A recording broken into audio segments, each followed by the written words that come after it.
Hello, thanks for tuning in, and today what I'm going to be doing is creating some rocks using these molds in front of you and lightweight hydrocal, which is a form of plaster.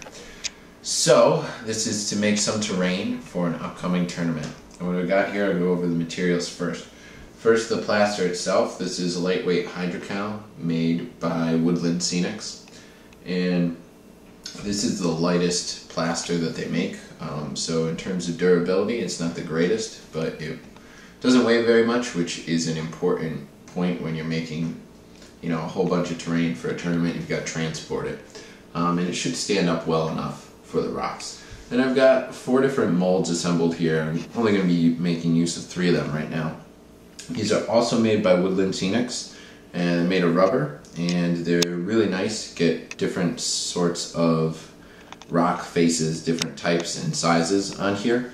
And what's kind of nice about these two is that if you don't pour all the way, or you sort of tilt it at an angle and pour it into one area, you can really get a whole bunch of different rocks out of just the 3 different molds that I have here. So first thing I gotta do is mix up the plaster. This is like a powder that's in here.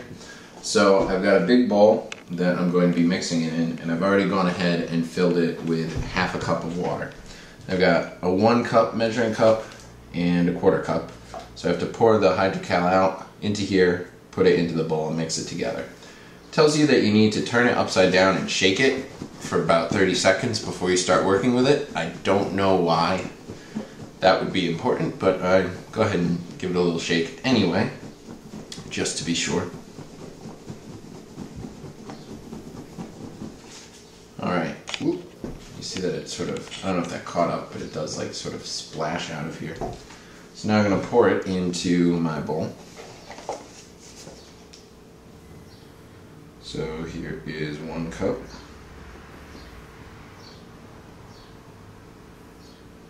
Going in. And a 1/4 cup.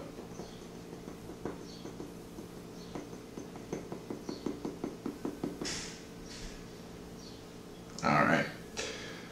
So now that I've got my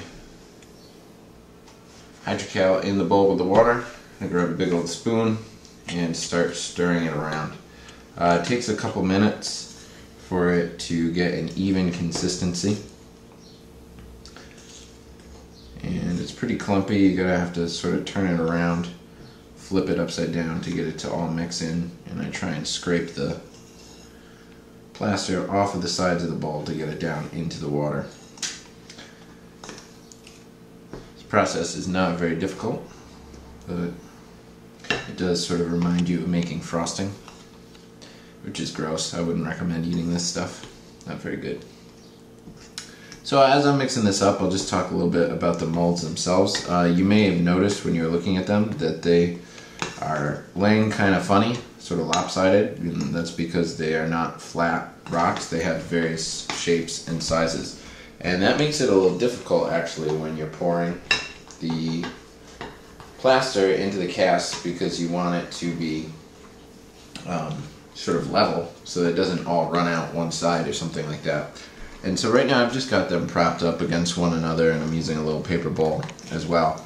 But when I asked my buddy Mike from Terrancescapes what he would recommend when doing this sort of thing, he said it's nice to get a box, a pretty big box, and fill it with sand, and that way you can just nestle the molds into it a little bit, and you can get them level if that's what you're looking for, or if you want them to be tilted at a certain angle.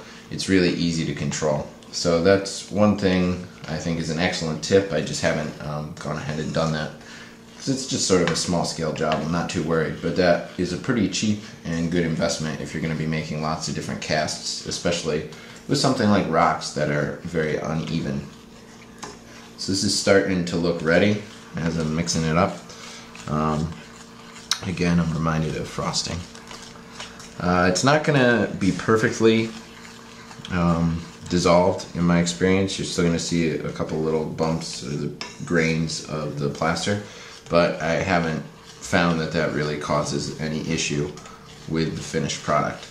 So now that it's nice and mixed up, I'm going to start pouring it into the casts, and there's no real art form to this. You just sort of pour, and with a big bowl like this, it's kind of hard to be 100% accurate with where it's landing, so it might get all over the place, which is why I've got newspaper lined up on the table.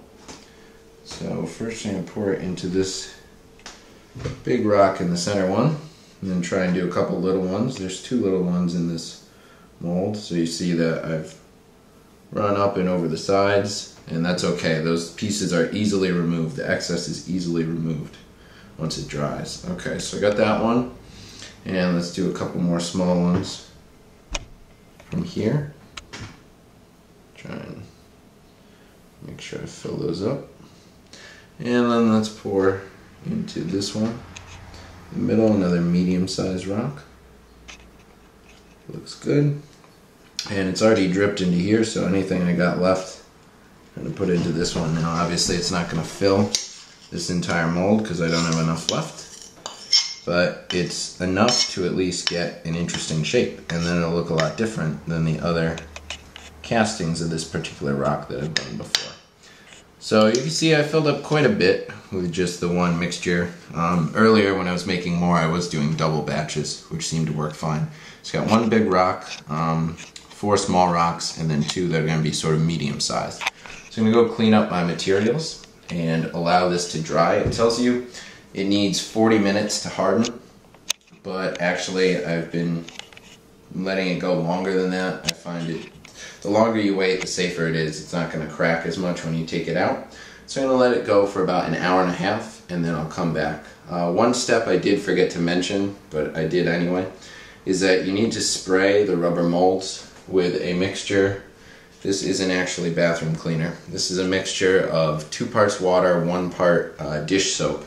And so you just spray that kind of lightly into the molds, and that prevents the resin or the plaster from sticking to it in the finished product. It's easier to remove. So I'm going to go get cleaned up, and we'll be back in about an hour and a half to show you how to remove your finished product.